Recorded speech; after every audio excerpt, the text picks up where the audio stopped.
Okay, let's set the stage. Recently, I've started reading the Harry Potter series, and I love it. It's a good story. Or is it? You're probably ridiculing me for doubting J.K. Rowling's masterpiece, but I want you to consider the following. In the same way that I could hate, say, eggs that are fried over easy, you could love them.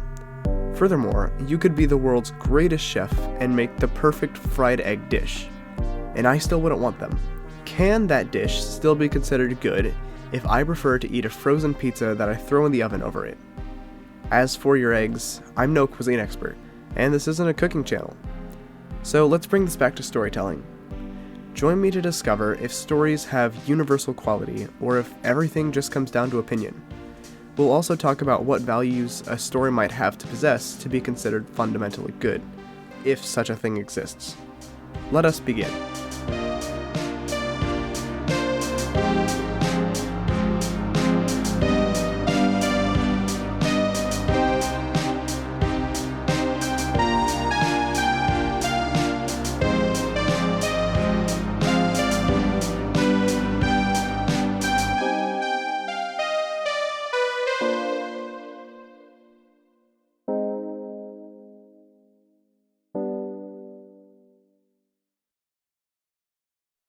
As always, please allow me to introduce myself.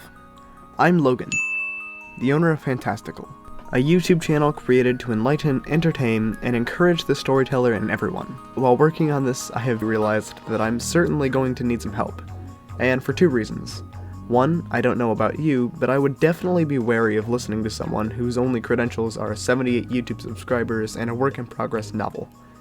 And two, this video is more than just an experiment. I don't want to just look at some articles, books, etc., take all of the data and try throwing it into some formula. Storytelling is an art and by nature built to go beyond the limitations of science and mathematics. It exists to play with the human mind, to move emotions in a way that no other subject can. So with all of this being said, we need to pull in some other storytellers to try and crack such an elusive mystery. And if you're wondering, I have no idea how this is getting done by my deadline. Wish me luck.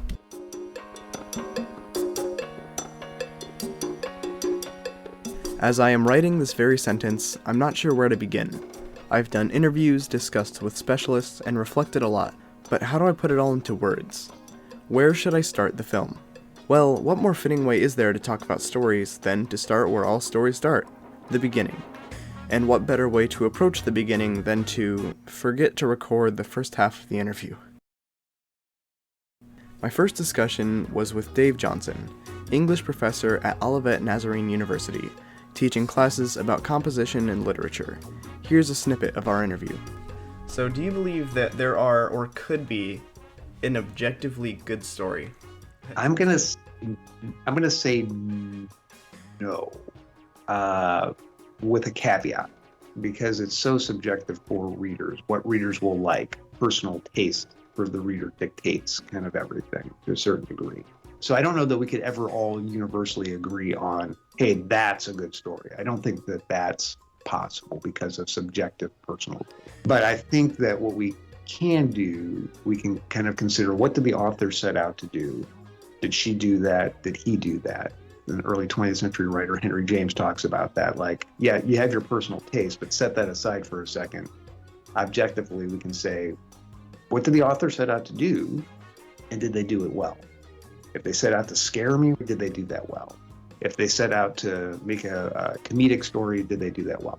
And so this idea of, can we kind of measure, how well did the author that they set out to do? And just like that, the adventure begins. It makes sense, doesn't it? A romance can't be judged by its action sequences because it wasn't made for action. That's not what attracts consumers. Therefore, the story does not focus on it. Many could dislike romances and prefer something with more exciting action sequences in it, but that doesn't make the romance bad, does it? So there we have it. A good story is one that accomplishes its purpose. But on the other side of that same coin, if you make, I don't want to get too deep, if you tell a story that is designed to hurt people, and it does, is that a good story? That was Jacob Schindler, filmmaker, thespian, and a really good friend of mine. He makes a great rebuttal to what I thought was a really solid concept. If I make a story meant to cause harm and it succeeds, would that make my story good? Let's hear what else these two have to say, starting with Jacob. Alright, so who are you? My name is Jacob, and I am a amateur filmmaker and thespian. I perform mostly musicals, and I make short narrative films. In your opinion, what makes a story good? Why do I like stories? What? You're giving me an existential crisis. Welcome to my YouTube channel. Like when a story is, pun intended, fantastical, but still grounded in reality. Like that could happen, but it wouldn't, but it could.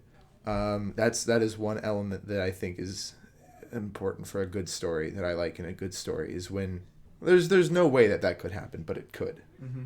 Okay, so like another thing is, the problem is I think about things as vaguely as possible. Mm-hmm. So like when you ask me like what makes a story good, because I mean like dance can tell a story, mm-hmm. Right, and a painting can say 1,000 words. Because of there's so many different ways to tell a story, the way the story is good is different for each way you could tell it. Yeah, that's fair.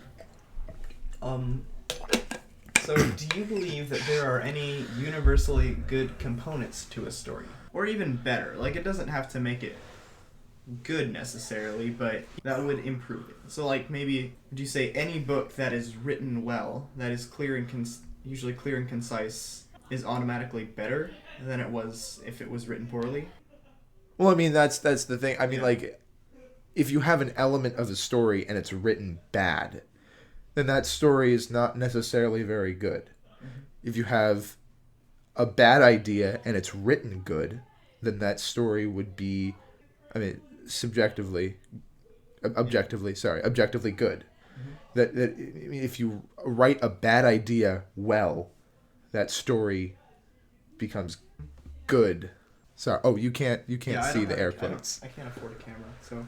All right. So more existential crises. Oh, jeez. Do you believe that there are or could be any universally good stories?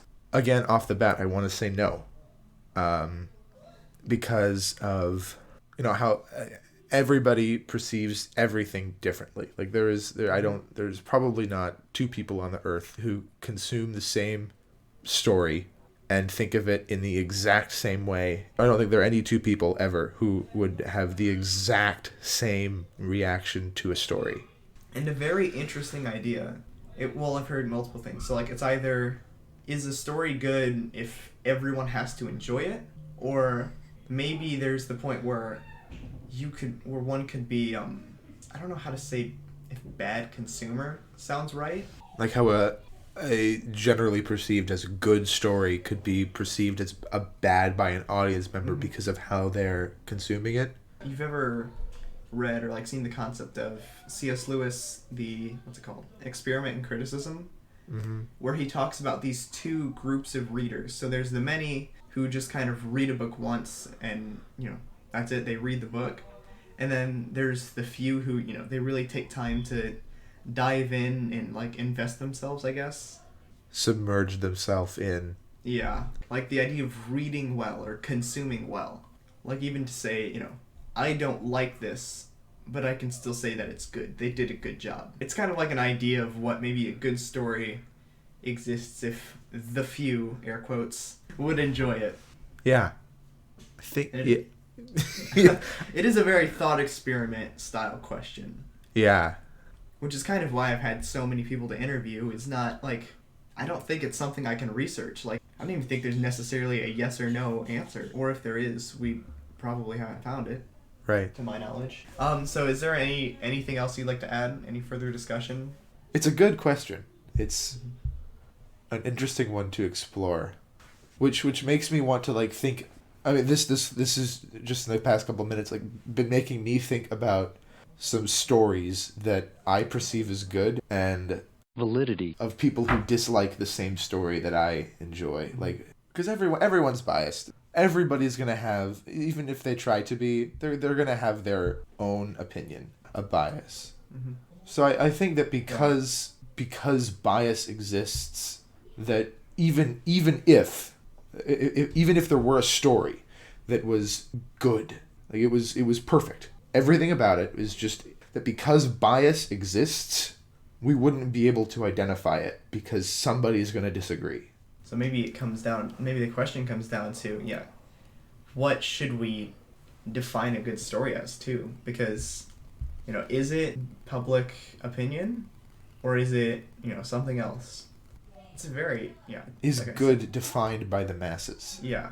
I guess a public construct or a cultural construct of opinions rather than... Get ready for the spin-off series interviews of that question. Yeah, I talked with a writing professor at Olivet, and he talked about a story being good because it did what it was meant to do. Like, I'm sure you've seen Monty Python and the Holy Grail. Not yet. And this won't spoil it, but, the film is made very... It's like a parody, right? Like it's a parody. It's a Knights and Quest parody. Mm-hmm. Such a low-budget film. But it was meant on to do purpose. That. Yeah. They don't have horses, they have people with coconuts, Right, yeah. That's a story that did out what it set to, despite not having the budget of a Marvel movie. But on the other side of that same coin, if you make...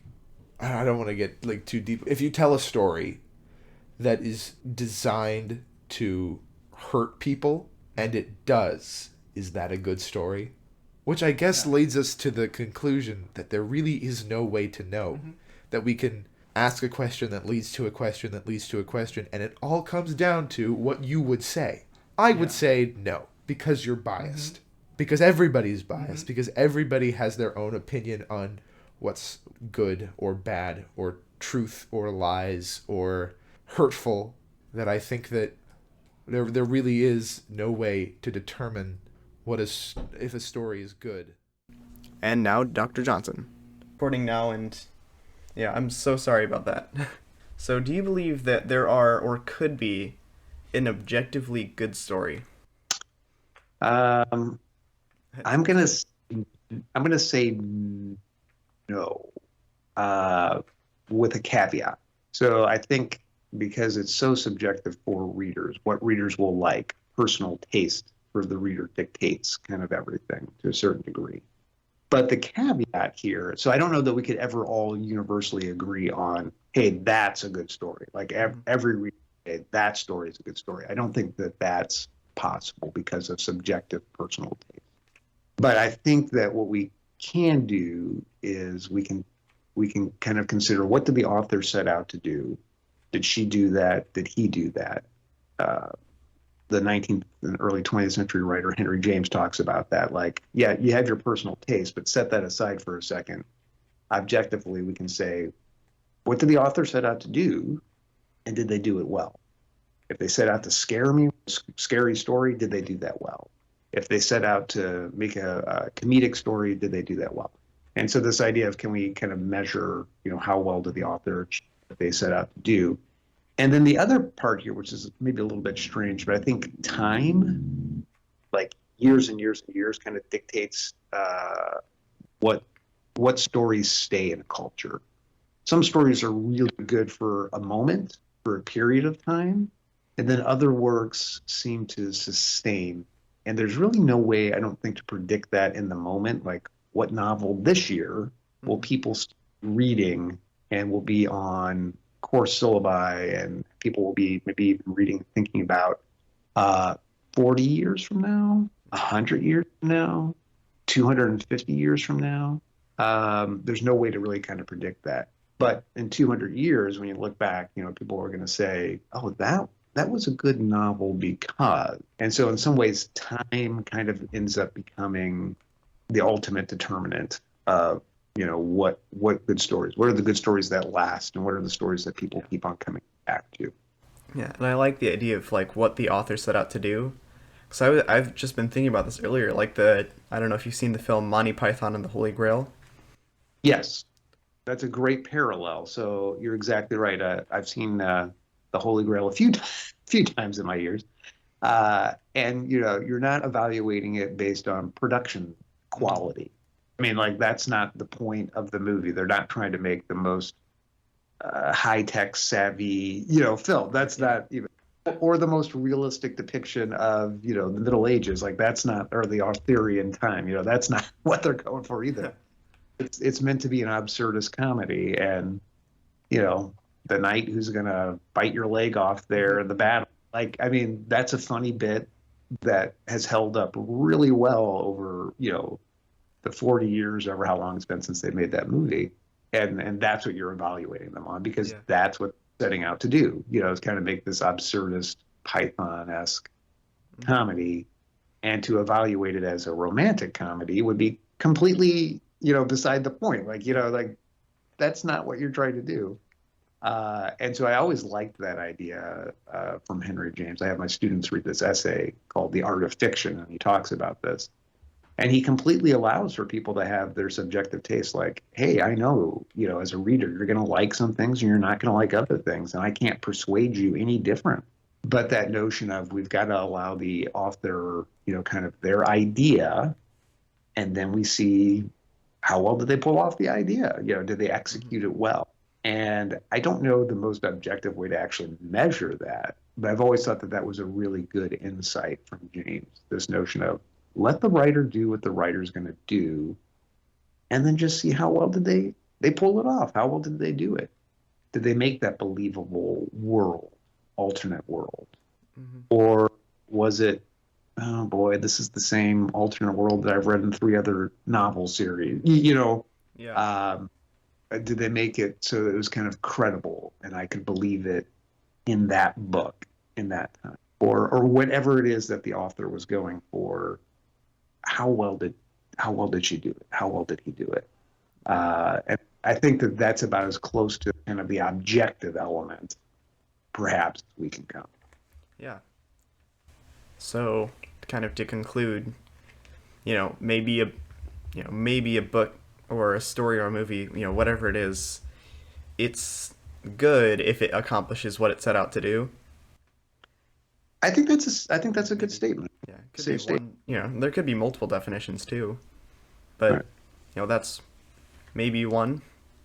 Yeah, I mean, even in class this past semester, we were talking about, does a story have to have characters? Well, if you have an event, it seems like to me like something has to happen to somebody.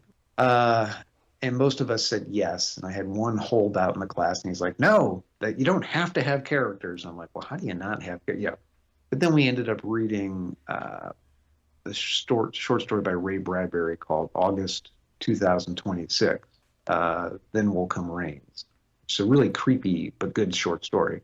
And there are kind of characters, sort of, no humans, nothing even resembling a human. There's a half-dead dog in this like fully automated house.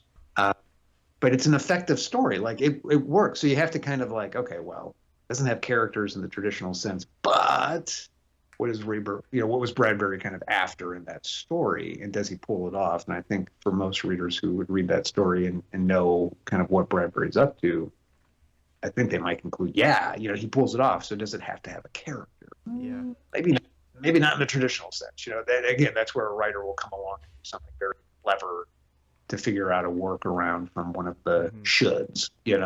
Yeah. But something happens in that story. There's still an event, an episode.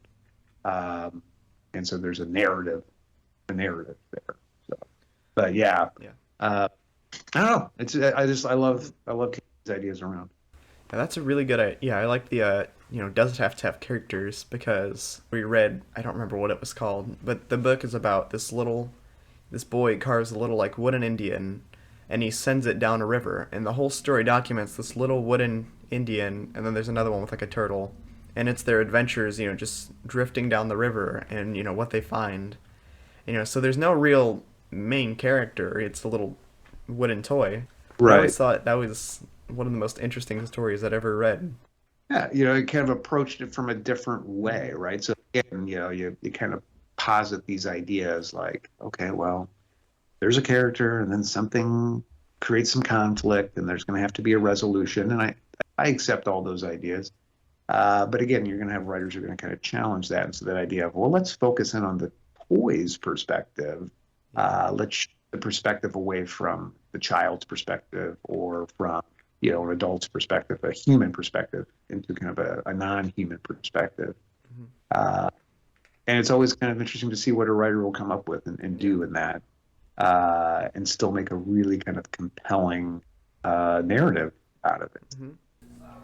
So we've come to two very different conclusions, which is precisely what I was looking for. Now let's analyze these discussions. To summarize, Jacob believes that because bias exists and there isn't one story that we can't all agree to be good, the universally good story doesn't exist. However, Dr. Johnson gives two really good arguments. A story could be good if it does what it sets out to do, or if it receives a lot of recognition over long periods of time. An issue I found with Jacob's statement is that we don't define reality, even when we try to. When Christopher Columbus, believing he had sailed around the earth and found the Indies, called the Native Americans Indians, did that make them citizens of India? Of course not. He was missing the objective truth. He had found a continent new to the Western world. So it really comes back to the question that we started with. Can a story be good regardless of what people think? Let's keep digging.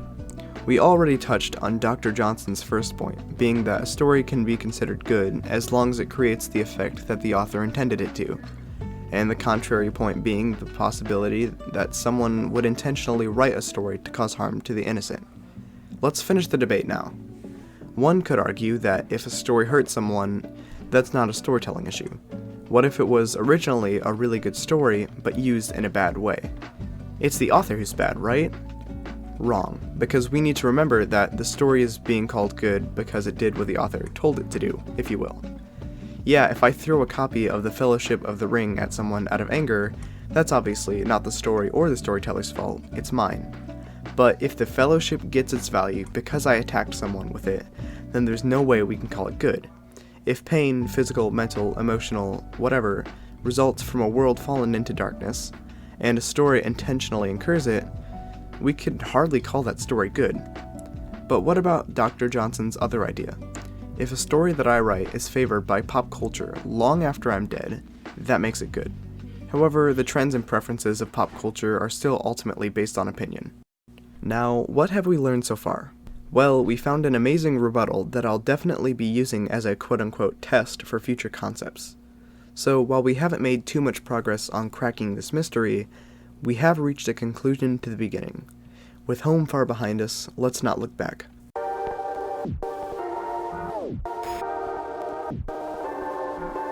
Where do we go from here, you ask? Well, I have 2 more interviews for this chapter. The first one wasn't recorded, so I'm just going to quickly relay the information. This discussion was with Nathan Lane, a songwriter and music producer. To sum up the conversation, Mr. Lang thinks that if you ask the most prestigious hardcore readers, for lack of a better term, and then the more casual ones, for the definition of a good story, you will find it. Well, it is my goal to interview all different kinds of storytellers, so let's keep moving. Next up is an interview with Stephanie Zaris. My name is Stephanie Zaris. I went to college for literature and creative writing. I worked in the public relations field for a while. And then I went and got my master's in English education. And I'm certified kindergarten through high school. I taught 7th grade English and social studies for several years. And when I had my children, I decided to stay home. So now I'm a homeschool mom of 4. I have my own tutoring business. I tutor kids in college readiness, ACT, SAT prep, how to write, and reading comprehension, and I teach at a couple of different co-ops. So here's where we get into the existential crises. In your opinion, what makes a story good?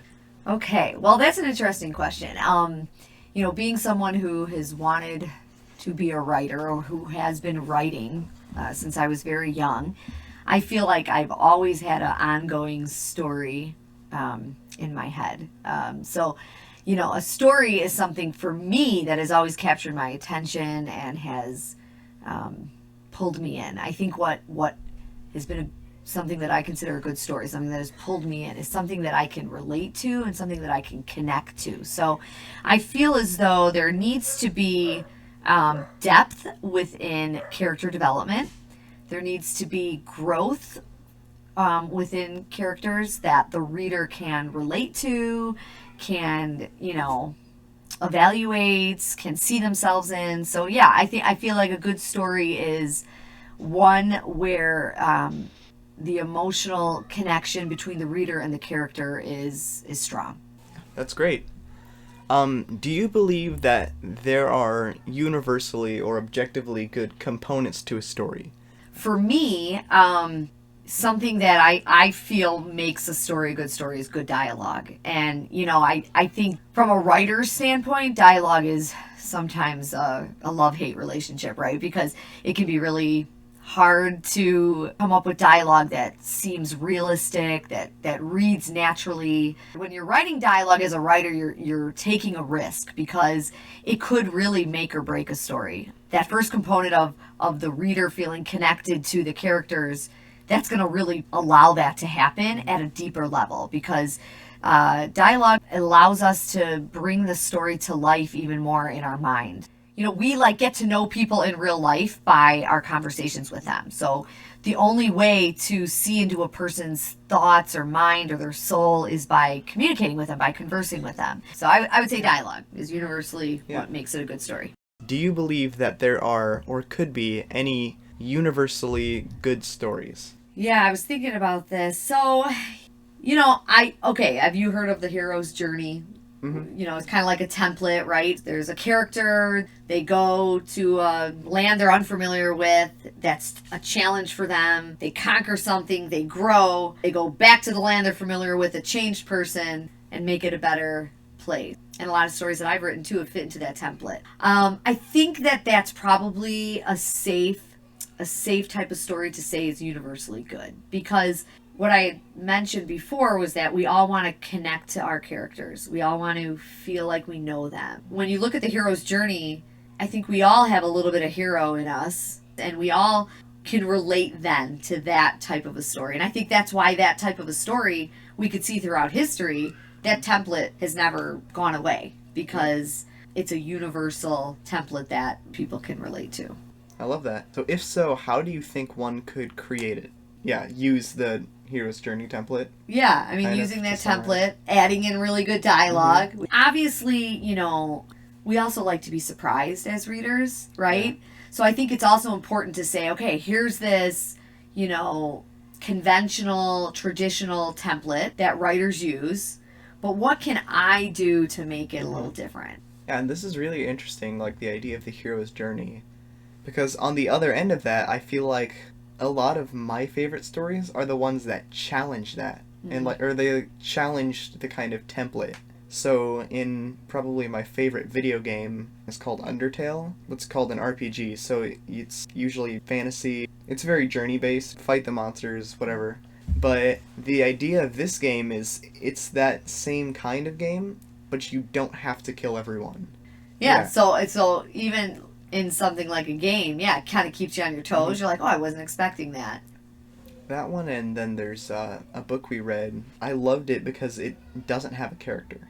Mm. It's this little wooden Indian in a boat that gets set in the river, and it's following this toy as it drifts down, and it goes through. I mean, there are kind of characters. There are I think there's a sawmill or something that it goes through, and there's the workers, but there's not really a main character. It's a little piece of wood.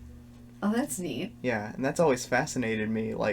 Again, challenging, as great as the, I guess formats and templates are, it's really interesting to challenge the kind of cliches and...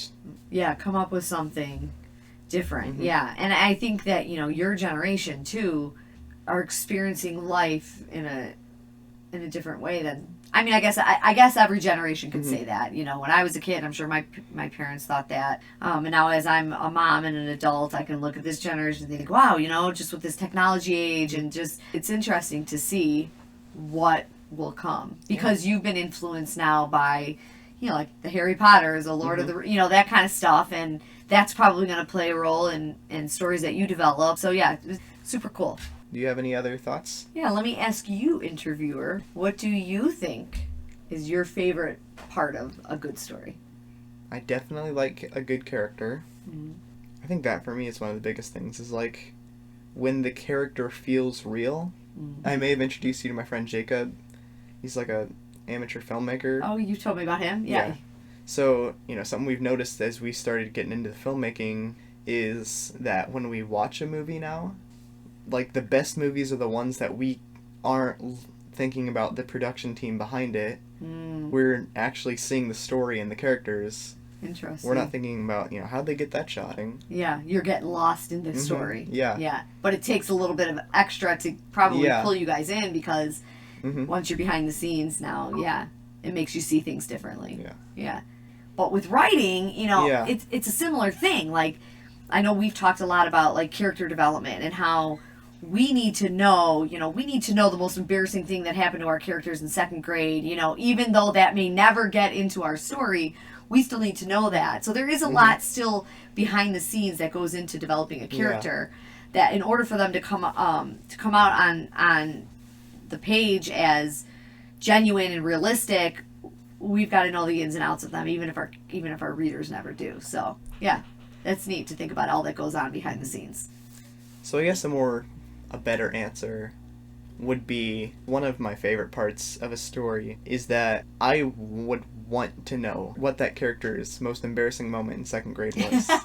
Yeah. That I wish I could talk all day with the author about everything the character did, all the extra story stuff. That's awesome. I had this workshop that I went to in college, and it was like an all-day workshop, and literally that's all we did all day was we picked our main character, whatever story was going on in our head at the time, and he handed out, like a booklet of this questionnaire, and we just sat there and we answered all these questions about our character, and we were making stuff, and it was so fun. It was so fun to develop it, and I'll tell you something, it really did make a difference then. When I went to write about that character, more than half of what I wrote in that booklet of questions about my character, it never came into the story, but I think it helped me to know that guy so well that then my readers were gonna. Yeah. Well, thank you, Logan. This was fun. Thank you. Yes.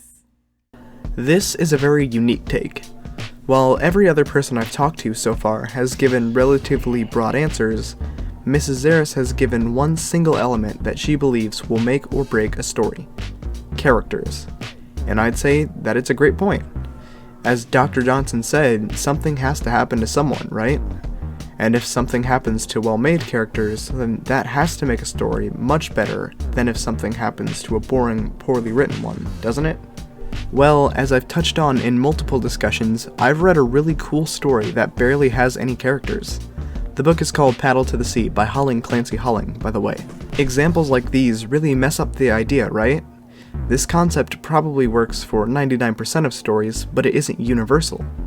Notwithstanding all of this, you could also argue that Paddle to the Sea isn't just one story, and perhaps it could be seen as a collection of them.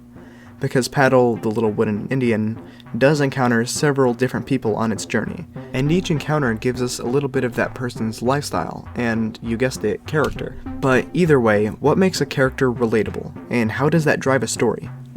These questions deserve hours upon hours of content on their own, but I'll try to give some brief answers. There are lots of things that everyone can relate to. For example, flaws. All of us have flaws and imperfections and struggles, so it shouldn't be a surprise that many of our favorite characters are so broken.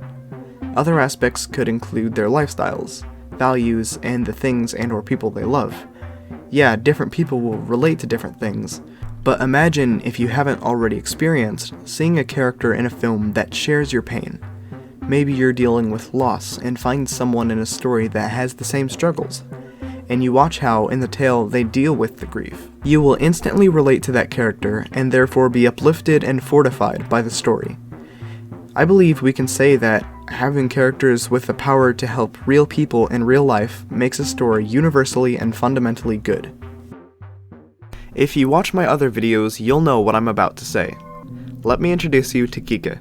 No, I'm not directly affiliated with this service, nor was I paid to talk about it. I have been given permission to promote this website because I really want to help its cause.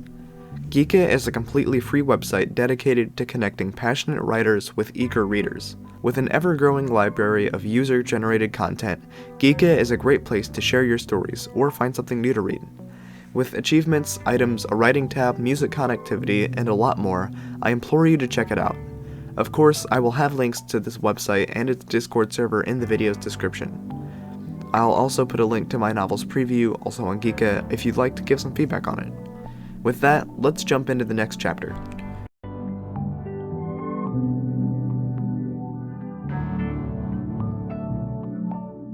Something's off, isn't it? We've reached the final chapter, but nothing's changing.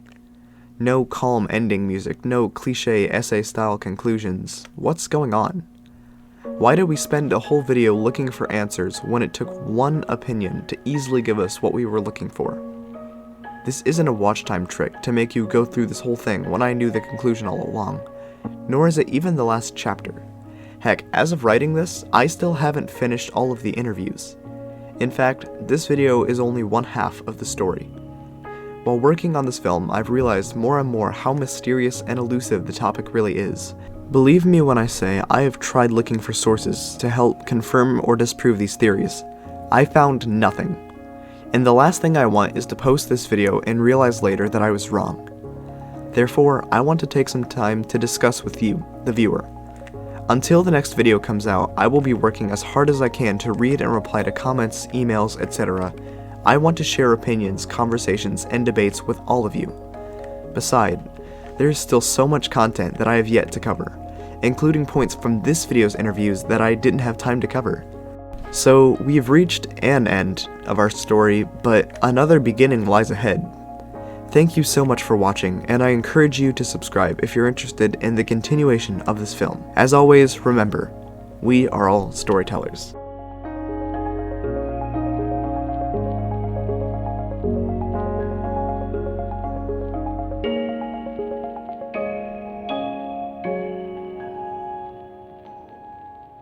Well, this video took way too long to produce, and I'm sorry for that. But here it is, my biggest film yet. Extra special thanks to every person who participated in the discussions. They did such a great job, and they really pulled this video together. I'm super excited to hear what you all have to say, so please reach out to me if you have any thoughts on the idea of a universally good story. And also please reach out to me with any feedback. I really want to improve my content over the especially next few months, so any feedback is more than welcome. Thanks again for watching, and I hope you enjoy the rest of your day.